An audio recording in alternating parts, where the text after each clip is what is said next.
এজন্য আমাকে আপনাকে আগে সুস্থ হতে হবে। আমি আর আপনি বুঝি বা না বুঝি, ইবাদত বেশি দরকার না, ইবাদত কম হলেই হবে।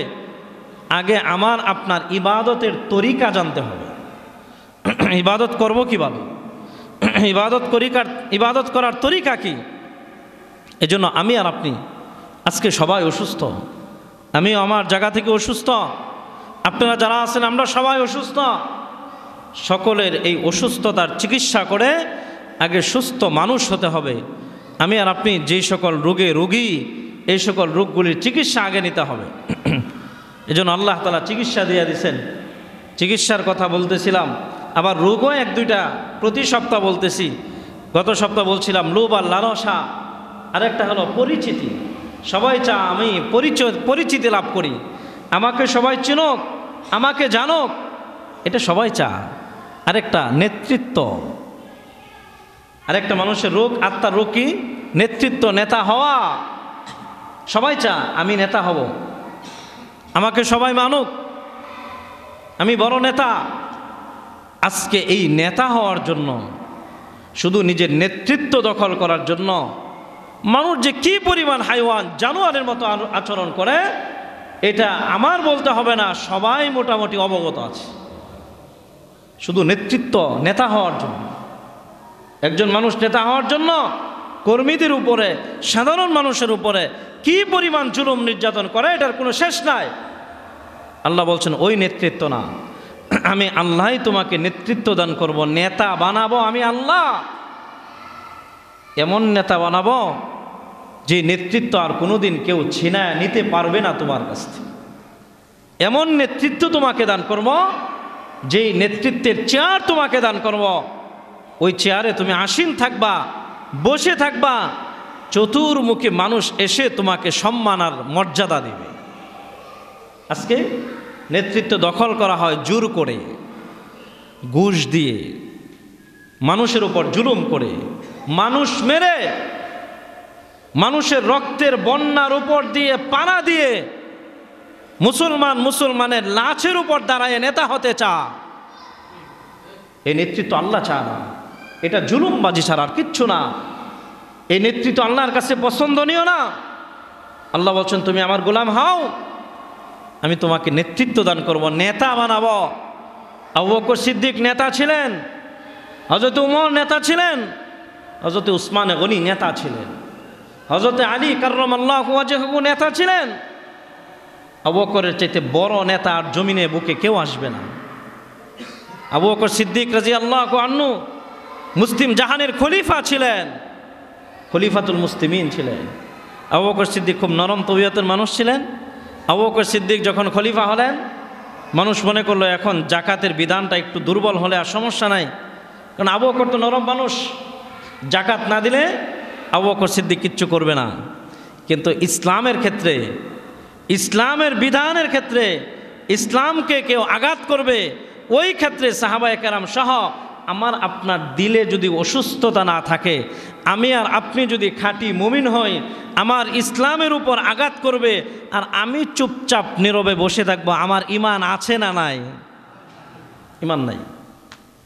আবু বকর সিদ্দিক রাদিয়াল্লাহু আনহু কাফের আসছে, এসে নবী আলাইহিস সালাতু ওয়াস সালামকে বলতেছে, ইয়া রাসূলুল্লাহ, আপনার সাহাবী আবু বকর আমাকে থাপ্পড় মারছে। আল্লাহ নবী বলছেন না, আমার আবু বকর কাউকে আঘাত করার মানুষ না, খুব নরম মানুষ। আমরা খুতবা পড়ি, খুতবার মধ্যে আছে না আবু বকর সিদ্দিকের কথা, আবু বকর খুব নরম মানুষ না, আবু বকর না, তুমি ভুল করছো। কাফের বলতেছে না, আমি আপনার সাহাবী আবু বকরকেও চিনি, উমরকেও চিনি, উসমানকেও চিনি, আলীকেও চিনি, সবাইকে চিনি, আমাকে আজকে গালের মধ্যে থাপ্পড় মারছে আবু বকর। আল্লাহ নবী আবু বকরকে খবর দিছেন, নবীর কাছে আসছে আবু বকর, আয়েশা দেখে ওই কাফের বসা। আল্লাহ নবীর কাছে আয়েশা আবু বকর বলছেন, ইয়া রাসূলুল্লাহ, আমাকে পারমিশন দেন ওর গালে আরেকটা থাপ্পড় লাগাই।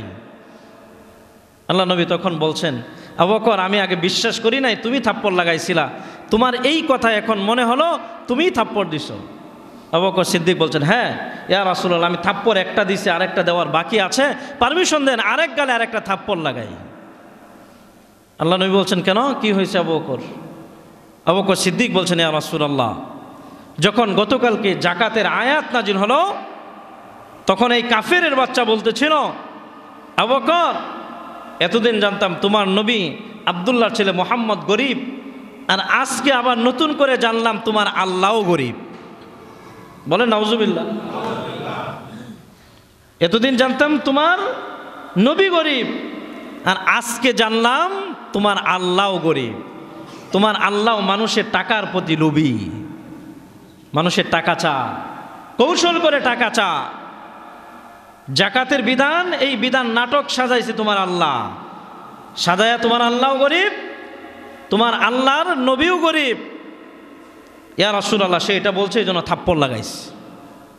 আবু বকর সিদ্দিক যখন এটা বলছে, সে কাফের বলতেছে, ইয়া রাসূলুল্লাহ, মিথ্যা কথা, আপনারাও আল্লাহ মানেন, আমরাও তো আল্লাহ মানি, আল্লাহকে গরিব বলবো কেন? আবু বকর সিদ্দিককে নবী বলছেন, দেখেন নবীর বিচার, নবীর বিচার কত স্বচ্ছ ছিল। আজকে আমাদের নেতা যারা, তারা কি স্বচ্ছ বিচার করে? গরিব যদি হয় তার হক বিচার হয় না, ধনী যদি হয়, এক নেতা আরেক নেতা যদি অন্যায় করে, ওই নেতাকে বাঁচানোর জন্য আরো 5 জনকে খুন করতেও দ্বিধা করে না।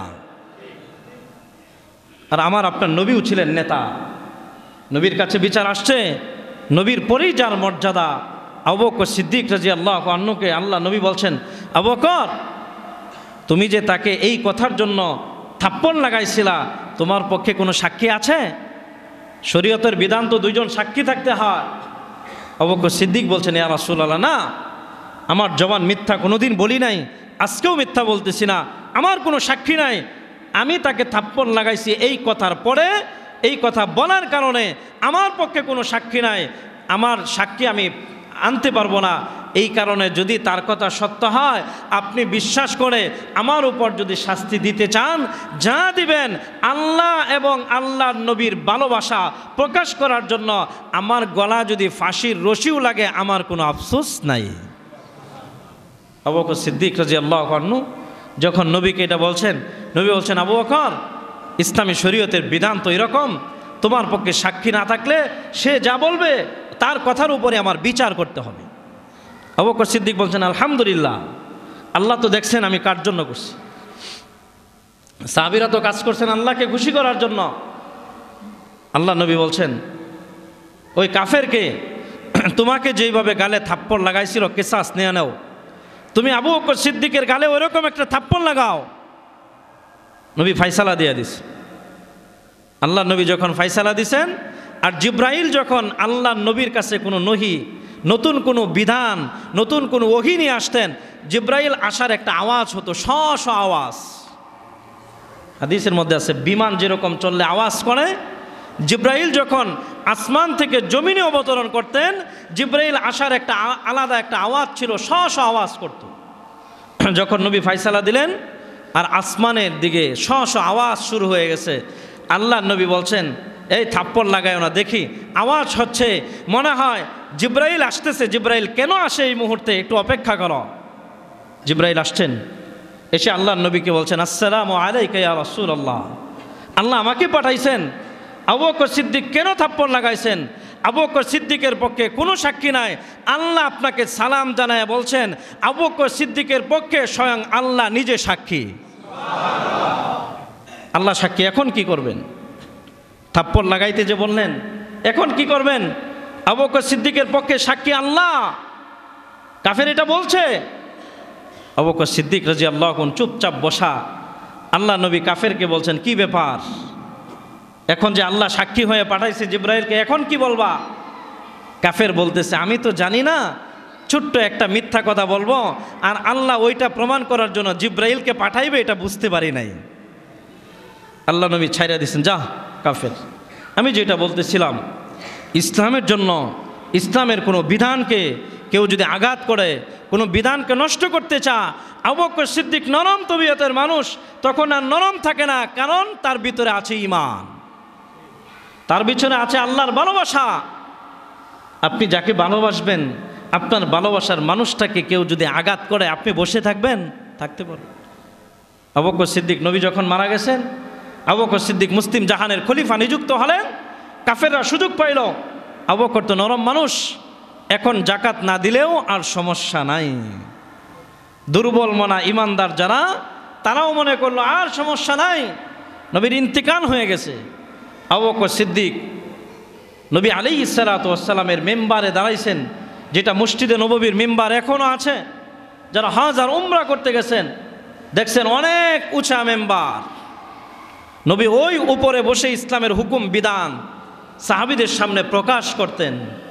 এখনও মেম্বার আছে। নবী আলাইহিস সালাতু ওয়াস সালাম ওই মেম্বারে বসেই বলছেন, হাযা বাইতি ওয়া মিম্বারি রাউযাতুম মিন রিয়াজিল জান্নাহ। নবীর হাদিস। নবী হাত দিয়ে ইশারা করে বলছেন, হাযা বাইতি ওয়া মিম্বারি রাউযাতুম মিন রিয়াজিল জান্নাহ। আমার ওই যে আমার থাকার ঘর, আমার হুজরা আর আমার এই মিম্বার, মাঝখানের জায়গা যতটুকুন আছে সবটুকু রাউযাতুম মিন রিয়াজিল জান্নাহ, এটা জান্নাতের বাগান, এটা জান্নাতের অংশ বিশেষ। আজকে গত কয়েক সপ্তাহ আগেও বলছিলাম যে আমরা কত জায়গা ট্যুরে যাই, শীত মৌসুমে যাই, 10,000 50,000 ফ্যামিলি নিয়ে ঘুরতে ফিরতে যাই। একবার নিয়ত করি না যে আমি আমার নবীর সোনার মদিনা, আমার নবী যেই জায়গা শুয়ে আছে নবীর রওজার সামনে যাব, যা নবীকে একটা সালাম দিব, আসসালামু আলাইকা ইয়া রাসূলুল্লাহ, আসসালামু আলাইকা ইয়া হাবিবাল্লাহ। আমার নবী তো বলছেন, আমার নবী তো হাদিসের মধ্যে বলছেন, আমার রওজা শরীফের সামনে যে আসবে এসে আমাকে সালাম দিবে, ময়দানে মাশরে আমি নবীর উপর ওয়াজিব হয়ে যা আল্লাহর কাছে আমার ওই উম্মতের জন্য সুপারিশ করা। আজকে আমি আর আপনি তো ওই নিয়ত করি না কেন? আমার আপনার কলবে দুনিয়ার ভালোবাসা যেই পরিমাণ আছে ওই পরিমাণে নবীর ভালোবাসা নাই। সাহাবায়ে কেরাম নবীর জন্য পাগল ছিলেন। আবু বকর সিদ্দিক যখন খলিফা, তারা সুযোগ পাইল জাকাত দিবে না। আবু বকর সিদ্দিক নবীর মিম্বারে উঠে দাঁড়াইছেন, দাঁড়ায় বলছেন, সাবধান, কেউ মনে করবা না আমি আবু বকর নরম, আমি নরম, নরমের জায়গা। আমার ইসলামের উপর কেউ আঘাত দিবা, ইসলামের উপর আঙ্গুল উঠাবা, ওই আঙ্গুল আর আমি সুস্থ থাকতে দিব না, ওই আঙ্গুল ব্যঙ্গে চুরমার করে দিব। সাবধান, আয়াঙ্কুসুদ্দিন ওয়ানাহায়, ইসলামের কোনো বিধান নিয়ে কেউ তামাশা করবা হবে না, আমি তাকে ছাড় দেব না। কিন্তু আজকে আবু বকর সিদ্দিক রাদিয়াল্লাহু আনহু নরম ছিলেন, আজকে আমরা সব জায়গায় নরম। ইসলাম পালন করলেও নরম, ইসলাম পালন না করলেও নরম। আমার ব্যক্তিগত কোনো স্বার্থের উপর যদি আঘাত আসে তখন গরম। কিন্তু আমার ঈমান কোথায়? আমার ঈমানের উপর যদি আঘাত আসে, আমার কোরআনের উপর যদি আঘাত আসে, আমার ইসলামের উপর যদি আঘাত আসে, আমার নবীর ইজ্জতের উপর যদি আঘাত আসে, তখন মুসলমানের সবচেয়ে বেশি গরম হওয়ার কথা ছিল। মুসলমান সোচ্চার হয়ে দাঁড়াবে, আর যে নবীর উপর আঘাত করবে তার কান্নাটা টান দেয়া তার দেহ থেকে আলাদা করে দিবে। এটার নাম হলো ঈমান। কিন্তু আজকে আমরা কোথায়? আজকে ইসকন নামে হিন্দুদের একটা সংগঠন বাংলাদেশের মুসলমান, সরলমনা মুসলমানদের ঈমান নষ্ট করার জন্য সারা বাংলাদেশে পায়তারা করে অনেক মুসলমানদেরকে টাকা পয়সার লোভ লালসা দেখে ওই ইসকন মুসলমানদের মেয়েদেরকে বিভিন্নভাবে উত্তপ্ত করে ওদেরকে ঈমান হারা বানানোর জন্য ওদের সাথে জিনা বেবিচার করে বাংলাদেশের বিভিন্ন প্রান্তে এখন ঘটনা প্রকাশ হইতেছে। এই জন্য আমাকে আপনাকে সোচ্চার থাকতে হবে। আমার ছেলে আমার মেয়ে তাদের ঈমান যেন নষ্ট করতে কেউ না পারে। আজকে তো আমরা হিন্দুরা থাকুক ভালোভাবে, আমরা সেটাও চাই, তারা আমাদের প্রতিবেশী। কিন্তু ওরা যদি আমাদের ঈমানের উপর, আমার আপনার ইসলামের উপর আঘাত করে, তখন তাদের সাথে আর কোনো ছাড় দেওয়ার কোনো সুযোগ নাই, কোনো সুযোগ নাই। ওদেরকে তখন দাঁত ভাঙ্গা জবাব দিতে অবশ্যই হবে। এই জন্য আমি যেটা বলতেছিলাম, আজকে আমি আর আপনি পারি না কেন? আমি আর আপনি রোগী। আমি রোগ নিয়ে আলোচনা করতেছিলাম। আমি আর আপনি রোগী। যখন সুস্থ হব তখন আমার ভিতরে আর রোগ থাকবে না। তখন দেখা যাবে অটোমেটিক আমি আর আপনি আল্লাহ তাআলার গোলামি করাটা আমার আপনার জন্য এত প্রিয় হবে, দুনিয়ার সব কিছু লাথি দেয়া ফালায়া আমি আইসা আল্লাহর গড়ে দৈনিক 5 বার হাজিরা দিতে পারবো। কাজের লোক যদি কাজ করে, ফ্যাক্টরিতে কাজ করে, সকালবেলা হাজিরা না দেয়, 1 দিন 2 দিন 3 দিন 4 দিন যদি হাজিরা না দেয়, চাকরি থাকে? তার উপর জরিমানা করা হয়, বেতন কর্তন করা হয়। আমি আর আপনি না মুসলমান, আমি আর আপনি না মালিকের গোলাম। মালিক না বলছেন দৈনিক 5 বেলা এসে হাজিরা দেয়া যা, হাজিরা দিবি না, আমি আল্লাহ আমার রহমতের ভান্ডার তোর জন্য আস্তে আস্তে বন্ধ করে দিব। দুনিয়া বুঝি কেন আখেরাত বুঝি না? আল্লাহ তো আমার আপনার জন্য সিস্টেম করছেন, 5 বার আসো, এসে হাজিরা লাগাও। বান্দা আমার ঘরে আসছে, আইসে হাজিরা দিছে, এইটাই আমার খাঁটি হাকিকি বান্দা। আল্লাহ ফেরেশতাদের সামনে বলবে, দেখ আমার বান্দাটা দোকানের ব্যস্ততা, চাকরির ব্যস্ততা, রাজনীতির ব্যস্ততা সব পিছনে ফেলে আমার ঘরে দৌড়ে আসছে হাজিরা দেওয়ার জন্য, তোরা সাক্ষী থাক, এটাই আমার খাঁটি বান্দা। আমি আল্লাহ ওর সারা জীবনের গুনাহ মাফ করে দিলাম। আমরা তো হাজিরা দেই না, শুধু বলি মালিক রহমান, মালিক জান্নাত দিবে, মালিক শাস্তি দিবে না। হাজিরা না দিলে ফ্যাক্টরির যদি শাস্তি হয়, আপনার একজন কাজের লোক রাখছেন, যদি ঠিক মতো হাজিরা না দেয়, আপনি যদি বেতন না দেন, ওই মালিকের কাছে বেতন কামনা করাটা বোকামি ছাড়া আর কিচ্ছু না। মালিক তো ইনসাফ কায়েম করবেন। কেন পারি না আমরা হাজিরা দিতে? আমি আর আপনি অসুস্থ। যেটা বলতেছিলাম, নেতৃত্ব এটা অন্তরের একটা রূপ। নেতৃত্বের চাহিদার কারণে আমি নেতা হওয়া বাস ভালো।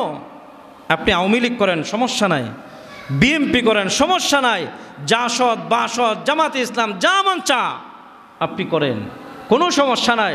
এটা আপনি ব্যক্তি স্বাধীনতা, যে কোনো দল আপনি করতে পারেন। কিন্তু আজকে যে অবস্থা, ব্যক্তি স্বাধীনতা, আপনি দল করতে পারতেছেন। আল্লাহ তাআলা বলছেন তোমরা সবাই মুসলমান, তোমাদের পরিচয় কিন্তু একটা, তোমাদের বাবা এক, নবী এক, কোরআন এক, তোমাদের পরিচয় এক, তোমাদের বাইতুল্লাহ এক। কিন্তু আজকে আমরা ইসলামের ক্ষেত্রে এক হতে পারি না। কারণটা কি? আমার আপনার কলবের মধ্যে বিভিন্ন রোগ আছে। রোগ থাকার কারণে আমরা বুঝি না বাইতুল্লাহ কি আমাদের দুইটা না একটা? এক বাইতুল্লাহ, আমাদের রব এক, আমাদের নবী এক। তাহলে আমরা বুঝি না কেন? আমার আপনার কলবের মধ্যে রোগ, আমরা রোগী, অসুস্থ। এজন্য কলবের আরেকটা রোগ বললাম কি? নেতৃত্বের চাহিদা। নেতা হব ভালো, আমি আদর্শবান নেতা হব। আমি যদি নেতৃত্ব দিতে চাই, নেতা হতে চাই, আমার মডেল আমার নবী ছিলেন নেতা। আমি যদি নেতা হই, আমার নবীর ভিতরে যে হাইসিয়ত ছিল, নবীর যে গুণ ছিল, ওই গুণে আমাকে গুণান্বিত হতে হবে, তাহলে আমি নেতা। আমি যদি আমার নবীর আদর্শ মোতাবেক, নবীর আদর্শ অনুযায়ী নেতা হয়, তাহলে আমার নেতৃত্ব দুনিয়াতেও কাজে লাগবে, পরকালীন জীবনেও। এই নেতৃত্ব দেওয়ার কারণে আবু বকর সিদ্দিক নেতা ছিলেন। আবু বকর সিদ্দিকের সাথে আল্লাহ তাআলা সোজা জান্নাতের ফায়সালা করে দিবেন। আর যদি নেতা হয়ে জুলুম করি, তাহলে জালেম যারা ছিল, জালেম ছিল আবু জেহেল, উতবা, সাইবা, মুগিরা, উমাইয়া ইবনে খালাফ, উবাই ইবনে খালাফ, এর থেকে শুরু করে পরবর্তী সময় যারা আসছে, ফেরাউন, নমরুদ, সাদ্দাত, এইভাবে আসতে একেবারে বারাক ওবামা সহ, জো বাইডেন সহ, ডোনাল্ড ট্রাম্প সহ যা আছে, যারা জুলুমবাজ, ওই জুলুমবাজদের সাথে কোনো কথা থাকবে না। বিনা হিসাবে জাহান্নামের অধিবাসী হওয়া ছাড়া রাস্তা থাকবে না। এজন্য আমাকে আপনাকে নেতা হব, নেতৃত্ব দেওয়ার জন্য নবীর আদর্শ আগে নিজের জীবনে বাস্তবায়ন করব। আল্লাহ পাক রব্বুল আলামিন আমার আপনার দিলটা পরিষ্কার করার জন্য, দিলের রোগগুলি বের করা। আজকে আমি একটা হাদিস শুধু আজকে মোতালা করছি। ওই হাদিসের মধ্যে 4টা গুনার, গত সপ্তাহ একটা গুনাহ বলছিলাম, কলবের গুনাহ। নবী আলাইহিস সালাতু ওয়াস সালাম একদিন রাত্রে যাইতেছেন, 2জন ফেরেশতা আসতেন, নবীকে বলছেন, ঘুমন্ত নবী স্বপ্ন দেখতেছেন, নবীকে বলছেন চলেন। নবীকে নিয়ে যাইতেছে। কিছু দূর যাওয়ার পরে নবী দেখেন একজন মানুষ বসা, আরেকজন মানুষ দাঁড়ানো, তার হাতে আছে একটা করাত। ওই যেই ব্যক্তির হাতে করাত, ওই যেই ব্যক্তি বসা, ওই করাত দিয়া তার মাথার এক সাইডে তাকে চিরতেছে, যেরকম আমরা গাছ কাটি, গাছ চিরি। নবী বলছেন এই ব্যক্তি বসা, তাকে এইভাবে মাথা চিরা হচ্ছে, কারণ কি? ফেরেশতারা বলছেন সামনের দিকে আগান। সামনে কিছু দূর যাওয়ার পরে আবার একটা দৃশ্য দেখলেন। ওই দৃশ্য হলো এক ব্যক্তি শুয়ে আছে, আর পাশে একজন ব্যক্তি, তার হাতে একটা পাথর। সে পাথর তার মাথা নিক্ষেপ করে, আর পাথর নিক্ষেপ করার পরে তার পুরা মাথাটা চূর্ণ বিচূর্ণ হয়ে যায়। নবী বলছেন এই অবস্থা কেন? বলছে সামনে আগান। সামনের দিকে নবীকে নিয়ে গেছে, যে দেখে নবী একটা চুলার মধ্যে আগুন উপরের দিকে উঠতেছে আবার নিচের দিকে নামতেছে, যেরকম তুন্দুর রুটি বানা, হাদিসের মধ্যে আছে তুন্দুর রুটি যে বানা ভিতরে জায়গা বেশি আর মুখটা ছোট, ওই মানুষগুলি কিরকম একটা চুলার আগুনের মধ্যে জ্বালানো হইতেছে। নবী বলছেন এরা কারা? সামনের দিকে আগান। নবীকে সামনে নিয়ে যাওয়া হয়েছে। নবী দেখছেন ওই যে গত সপ্তাহ বলছিলাম রক্তের নহরের মধ্যে একজন মানুষ, সে সাঁতরায়া কিনারে আসতে চা, তাকে পাথর মেরে আবার মাঝখানে নিয়ে যা। নবী আলাইহিস সালাতু ওয়াস সালাম 4 দৃশ্য দেখার পরে ফেরেশতাদেরকে জিজ্ঞাসা করছেন, আমাকে রাত্রে নিয়ে আসলা কেন, আর এইগুলি কি দেখাইলা? ফেরেশতারা বলছে, আমরা আল্লাহ তাআলার ফেরেশতা, আল্লাহ পাঠাইছেন আপনাকে জাহান্নামের কিছু চিত্র দেখানোর জন্য। প্রথম যেই ব্যক্তি যার মাথা কনাত দেয়া চিরতেছিল ওইটা আল্লাহর ফেরেশতা। ওই ব্যক্তি যার মাথা চিরতেছিল সে হলো একজন মিথ্যাবাদী মানুষ, সে সদা সর্বদা মিথ্যা বলতো, আর মিথ্যা রটানোই ছিল তার কাজ। তার মিথ্যা রটানোর কারণে সমাজের মানুষের মধ্যে অনেক বিশৃঙ্খলা সৃষ্টি হতো। সে ছিল মিথ্যাবাদী। এই মিথ্যা বলার কারণে, মিথ্যা রটানোর কারণে আল্লাহ ওই ফেরেশতাকে নিযুক্ত করছেন কিয়ামত পর্যন্ত এই কনাত দিয়া তার মাথাটাকে চিরবে, চিরার পরে আবার সুস্থ হবে, আবার চিরবে, এইভাবে কিয়ামত পর্যন্ত তাকে শাস্তি দেওয়া হবে। এখন আমি আর আপনি মিথ্যা বলি না, যদি মিথ্যা জবান দেওয়া হয়ে থাকে আজকেই তওবা করার দরকার। আমার জবানে আর মিথ্যা হবে না। আজকে নেতারা মিথ্যা বলে না, চেয়ারম্যান নির্বাচনের সময় কত মিথ্যা, মেম্বার নির্বাচনের সময় কত মিথ্যা প্রতিশ্রুতি, এই করব সেই করব, পরে কিছুই করে না। নির্বাচনের সময় টুপি একটা মাথায় দেয়, সামনে যেই পরে তাকেই সালাম। নির্বাচিত হওয়ার পরে ইউনিয়ন পরিষদে যাওয়ার পরে 10 বার সালাম দিলেও একবার উত্তর দেয় না, খালি মাথা লাড়া। কি বলেন, সত্য না মিথ্যা? এগুলি খাসলত। তাহলে মিথ্যা যারা মিথ্যা বলে, মিথ্যা রঠা, মিথ্যা যারা সংস্কার করে, মিথ্যা জমিনে বাস্তবায়ন করা ফিকির করে, তারা নবীর আদর্শবান না, তাদের কলবে রোগ আছে। এই জন্য মিথ্যা বলাটাকে গুনাহ মনে করে না। এই জন্য মিথ্যা বলা ছোট গুনাহ, সগীরা গুনাহ না কবিরা গুনাহ? আমার আপনার জবানকে হেফাজত করব, মিথ্যা থেকে জবানকে বাঁচাবো। আজকেই প্রতিজ্ঞা করি, যদি এই মিথ্যা বলা না ছাড়ি, মিথ্যা রটানো না ছাড়ি, ওই ব্যক্তিকে নবী যেইভাবে দেখছেন শাস্তি দেওয়া হচ্ছে, আমার আপনার মৃত্যুর পরেও আল্লাহ ওই রকম শাস্তির ব্যবস্থা করে দিবেন। আমি আর আপনি পারবো ওই শাস্তি গ্রহণ করতে? তাহলে মিথ্যা পরিহার করার দরকার কিনা বলেন?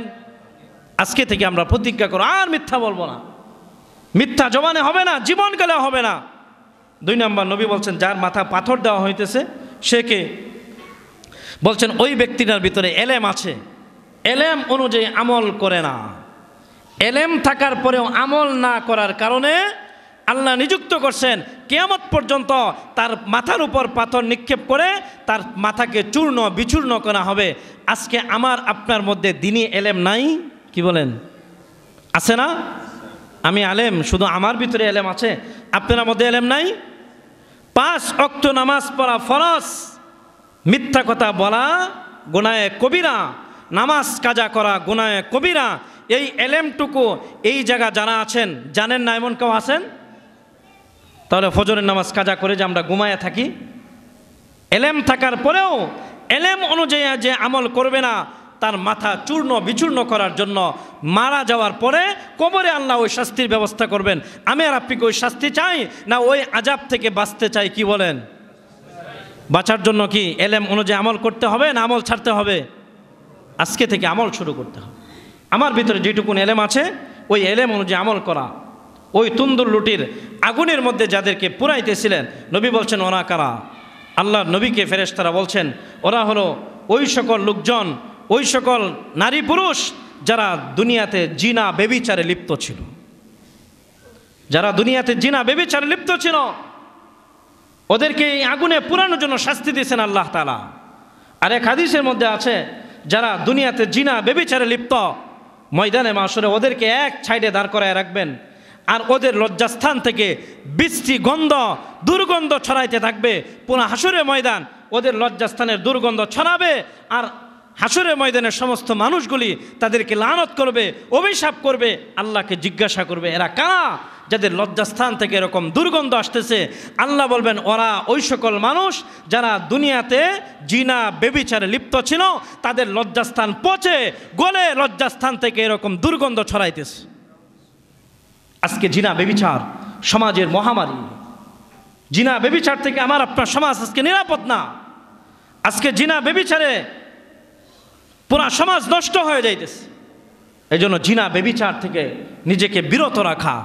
কইটা বলবো, আমার কাছে এক ওসি সাহেব, আমার মুসল্লি, আমি তওবার বয়ান করছি, উনি এসে আমার কাছে কান্না শুরু করছে আর বলতেছে, হুজুর আমি কত মেয়েদেরকে চাকরি দিব এই প্রলোভন দেখায়া, আমি মনে হয় কয়েকশো মেয়ের সাথে জিনা করছি।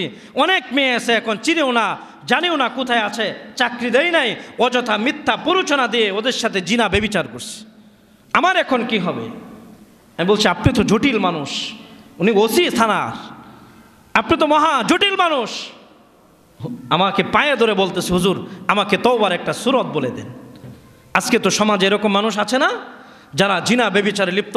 আমি আপনার দুইটা পা ধরি, দায়িত্বশীল হিসাবে, আমার কথা কষ্ট নেবেন না, আপনার পাটা দেন, আমি ধরি, আল্লাহর রাস্তায় জিনা ব্যভিচার যদি করে থাকি আজকেই খাঁটি তওবা করেন, আর জীবনে জীবন যাবে, তারপরেও জিনার মতো গুনার মধ্যে লিপ্ত আমরা হব না।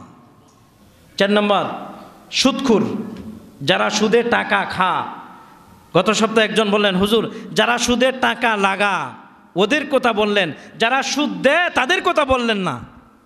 যারা সুদের টাকা দেয় এবং যারা খা তাদের সকলের জন্য 2 শ্রেণী। আল্লাহর নবী বলছেন হারামাল্লাহুল জান্নাহ, তাদের জন্য জান্নাত হারাম। যারা সুদের টাকা লাগা এবং সুদে দেয় 2 শ্রেণীর জন্য চিরতরে আল্লাহ তাআলার জান্নাতকে আল্লাহ হারাম করে দিয়েছেন। তারা ছিল সচ্চ ঈমানওয়ালা একজন মজদুম সাহাবী হযরত বেলাল হাবশী রাদিয়াল্লাহু আনহু। উনি যখন উমাইয়া ইবনে খলাফের চাকর, উমাইয়া জানতে পারছে বেলাল কালিমাওয়ালা মুসলমান, বলতেছে বেলাল তুই নাকি মুহাম্মদের ইসলাম গ্রহণ করছিস, তুই আমার ঘরে থেকে আমার খাস, আমারটা পড়িস, তুই আব্দুল্লাহর ছেলে মুহাম্মদের ধর্ম তুই কবুল করছিস নাকি, এটা আমি শুনতে পারলাম। বেলাল চিন্তা করলো, জেনেই যেহেতু বলছে মিথ্যা বলে আর লাভ কি, মিথ্যা বলা গুনাহ। বেলাল বলছে হ্যাঁ আমি তো ওই কালিমা পছন্দ হয়েছে আমার, সচ্চ কালিমা, আমি গ্রহণ করে মুসলমান হয়ে গেছি। উমাইয়া ইবনে খালাফ বলে এত সাহস তোর, তুই আমার ঘরে থাকবি খাবি, ওই মুহাম্মদের আল্লাহর ইবাদত করবি, হবে না। হযরতে বেলাল বলছেন গোলাম আমি আপনার গোলাম, আপনি আমার মনিব, আমি আপনার হক নষ্টকারী না, সারাদিন আপনার সব কাজ দায়িত্ব সহকারে পালন করি, রাত্রির বেলা আমার যখন কাজ নাই আপনি আমাকে ঘুমানোর সুযোগটা দেন, ওই ঘুমানোর সুযোগটার ওই সময়টা, ওই পুরা সময়টা আমি আমার মালিকের কদমে সেজদা লাগাই এবং আমি আমার ওই মালিকের নামে জিকির করি, আল্লাহ আল্লাহ বলে জিকির করি, আমি আপনার হক নষ্টকারী না। হযরত বেলালকে উমাইয়া বলতেছে হবে না, রাত্রিবেলা আমার ঘরে ঘুমাবি আর ওই আল্লাহর গোলামি করবে, হবে না। বেলাল তো ছাড়ে না, বেলালের দিলে তো আল্লাহ মহাব্বত পরিপূর্ণ।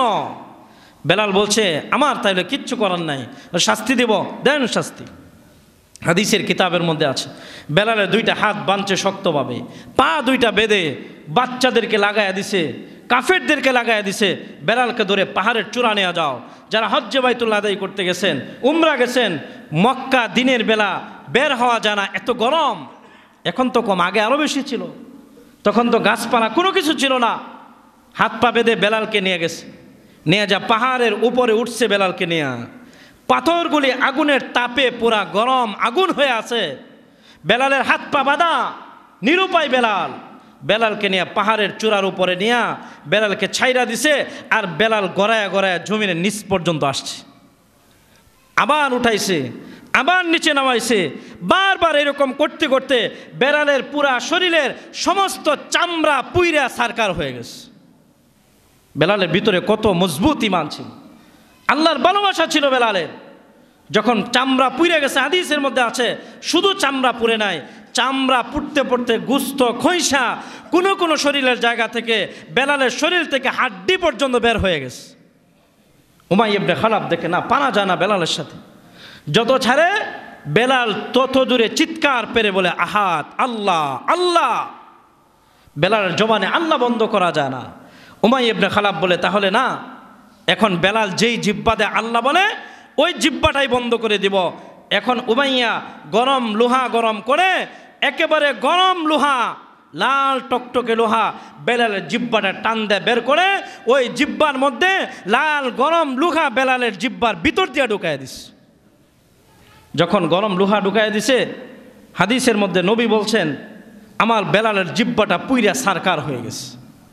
এখন জিহ্বাতে দিয়ে লালা পড়তে শুরু করছে, আর ওই লোহার বাড়িতে বেলালের জিহ্বা নিচে নাইমা চলে আসছে। বেলাল আর কথা বলতে পারে না, কিন্তু বেলাল জিকির করতে করতে তার কলব থেকে শ আওয়াজ বের হইতো, আল্লাহ আল্লাহ আওয়াজ বের হইতো, তার কলব থেকে ঠাস ঠাস করে আওয়াজ বের হইতো।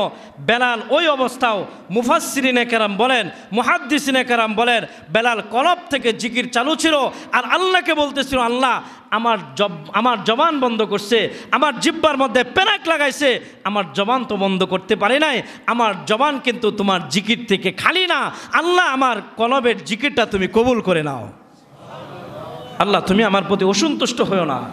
হযরত বেলালের এই অবস্থা দেখে এক কাফেলা যাইতেছিল, নবীকে যা সংবাদ জানাইছে, ইয়া রাসূলুল্লাহ আপনার বেলালের এই অবস্থা। হাদিসের মধ্যে আছে, নবী বেলালের এই করুণ অবস্থা শোনার পরে নবী আর নিজের চোখের পানি ধরে রাখতে পারে নাই। নবী ছোট্ট বাচ্চার মতো হাউমাউ করে কান্না শুরু করছে। সাহাবীদেরকে ডাকছেন, ডেকে বলছেন, ও আমার সাহাবীরা কে আছো, আমার কলিজাটা ঠান্ডা করবা, আমার বেলালকে উমাইয়া থেকে ক্রয় করে আমার হাতে বুঝাইয়া দিবা, আর আমি আমার বেলালকে আমার আল্লাহর জন্য ইসলামের জন্য আজাদ করে দিব। সাহাবায়ে কেরাম থেকে একজন সাহাবী দাঁড়াইছেন, উনি সাইয়্যিদুনা আবু বকর সিদ্দিক রাদিয়াল্লাহু আনহু। উনি দাঁড়ায় বলছেন, ইয়া রাসূলুল্লাহ আমি এখনই যাইতেছি, আপনার কলিজার আঘাত আমি সহ্য করতে পারি না, আমি এখনই যাইতেছি। নবীর কাছ থেকে দৌড়াইয়া বেলা আবু বকর গেছেন, যে উমাইয়াকে বলছেন কত টাকা বিক্রি করবা বলো। সুযোগ পাইছে উমাইয়া, সে দ্বিগুণ দাম চাইছে।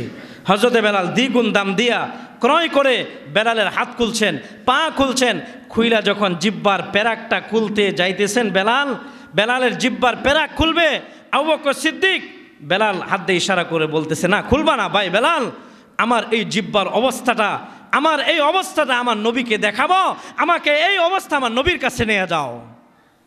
নবীর কাছে ওই অবস্থা নিয়ে গেছে, বেলালের জিহ্বার মধ্যে পেরাক লাগানো, জিহ্বা পুইরে গেছে। বেলালকে নিয়ে নবীর কাছে যখন গেছে, নবী টান দেয় বেলালকে বুকে জড়ায়া, হাদিসের মধ্যে আছে টান দেয় বুকে জড়ায়া বেলালকে নবী কপালের মধ্যে চুমা দিয়া বলছেন, বেলাল আমি ময়দানে মাশরে তোর ইমানের সাক্ষী আমি নবী নিজে হয়ে গেলাম, আমি আল্লাহর কাছে তোর কথা বলবো বেলাল, যে তুই আল্লাহর জমিনে আল্লাহর ইসলামকে কায়েম করার জন্য আল্লাহকে এত ভালোবাসিস বেলাল, আমি আল্লাহর কাছে তোর জন্য সাক্ষী হয়ে গেলাম। নবী আলাইহিস সালাতু ওয়াস সালাম তখন বেলালকে জড়ায়া ধরে বলছিলেন, বেলাল আরেকটা কথা তোমাকে বলি, ময়দানে মাশরে আল্লাহ যখন আমাকে বলবেন জান্নাত উদ্বোধন করার জন্য যাওয়ার জন্য, আল্লাহ কুদরতিভাবে আমাকে একটা গুড়া দিবেন, জান্নাতি গুড়া, ওই গুড়ার উপর আমি সাউরি হব, বসবো, আর ওই গুড়ার লাগাম থাকবে, ওই লাগামটা অন্যান্য নবীরাও ধরার জন্য চেষ্টা করবে, আমার নবীর লাগামটা ধরবে, নবীকে টাইনা নিয়ে যাবে জান্নাত উদ্বোধন করার জন্য। হাজার না কোটি মানুষ চাবে আজকে নবীর লাগামটা একটু ধরে নবীকে টাইনা জান্নাত পর্যন্ত নিয়ে যায়। আল্লাহ নবী বলছেন, আবু বকর বেলাল ওই দিন হাজারো কোটি মানুষ চাবে ওইটা ধরার জন্য, আর ওই লাগামটা ধরার জন্য আল্লাহ আমাকে জানায় দিয়েছেন, ওই দিন একমাত্র আমার ওই গুরান লাগামটা ধরার জন্য আল্লাহ তুমি বেলালকে নির্বাচিত করে ফেলছেন, আমার ওই গোড়ার লাগামটা তুমি ধরে টাইনা টাইনা তুমি আমার সাথে জান্নাতে যাওয়া। আজকে আমার আপনার দিল যদি স্বচ্ছ হয়, আমার আপনার দিলে যদি রোগ না থাকে, আমার আপনার দিলে যদি আল্লাহর ভালোবাসা থাকে, নবীর ভালোবাসা থাকে, তাহলে ওই বেলালের কাফেলার সাথে আমি আর আপনিও জান্নাতি হব। আর যদি আমার দিলে আল্লাহ না থাকে, তাহলে আল্লাহর জান্নাতে যাওয়ার আশা করা যায় না। এজন্য আমি যেই সকল কথাগুলি বললাম আপনারা বুঝছেন ইনশাআল্লাহ। আমার আপনার কলব থেকে ওই রোগগুলি বের করা। আজকে 4টা রোগের কথা বললাম, 5টা রোগ বললাম। একটা হলো নেতৃত্ব, আরেকটা হলো মিথ্যা, আরেকটা হলো এলেম আছে তারপরে আমল করে না, জিনা বেবিচার, আরেকটা হলো সুদ। এই 5টা গুনাহ থেকে নিজেরা নিজেদেরকে ফরহেজ করে আল্লাহওয়ালা হওয়ার জন্য চেষ্টা করব। আল্লাহ আমাকে এবং সকলকে তৌফিক দান করুন। সকলে জুড়ে বলে আমিন।